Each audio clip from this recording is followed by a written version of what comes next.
அதெல்லாம் எல்லா டைமும் ஆக்சஸ் பண்ண முடியாது. ஸோ நிறைய கிடைக்கிறப்பவே ஸ்டோர் பண்ணி வச்சுட்டு தேவையான அப்புறம் யூஸ் பண்ணுறதுக்காக தான் இந்த பேட்டரி நாங்கள் வந்து இது பண்ணியிருக்கோம். மற்ற பேட்டரிக்கும் இதுக்கு என்ன டிஃப்ரென்ஸ் அப்படின்னா, மற்ற பேட்டரியில் இந்த எலக்ட்ரோலைட்டுன்னு ஒன்று சொல்லுவாங்க, ஒரு சொல்யூஷன் இருக்கும். இப்போது லெட் ஆசிட் பேட்டரி வீட்டில் யூஸ் பண்ணுற யூபிஎஸ், ஃபோனில் யூஸ் பண்ணுற பேட்டரிஸ்லாம் வந்து அதுக்குள்ளாரே எலக்ட்ரோலைட் ஸ்டோர் பண்ணி வச்சுருப்பாங்க. ஆனால் இதில் அப்படி இல்லாமல் வெளியில் வந்து டேங்க் வச்சு பம்ப் மூலமாக உள்ள ஃப்ளோ ஆகிட்டே இருக்கும் எலக்ட்ரோலைட்டு கண்டினியூஸாக. அதனால அது ஃப்ளோ பேட்டரி அப்படின்னு சொல்கிறாங்க. இது வந்து ஒரு சிங்கிள் செல். இதில் வந்துட்டு என்னென்ன இருக்குது அப்படின்னு காம்பனன்ட்ஸ் தான் இங்கே வச்சுருக்கோம். இதை அசம்பிள் பண்ணால் தான் ஒரு செல்லு.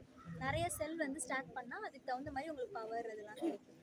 ஸோ அந்த சோலாரில் கிடைக்கிற எலக்ட்ரிக்கல் எனர்ஜியை நீ கன்வெர்ட் பண்ணி கெமிக்கல் எனர்ஜியை அந்த எலக்ட்ரோலைட்டில் ஸ்டோர் பண்ணி வச்சுட்டு எப்போல்லாம் வேணுமோ அதை வந்து டிஸ்சார்ஜ் பண்ணி அதுலேருந்து சார்ஜ் எடுத்து திருப்பி வந்து கெமிக்கல்லேருந்து எலக்ட்ரிக்கல் எனர்ஜியாக மாற்றி நம்ம யூஸ் பண்ணிக்கலாம். Thank you.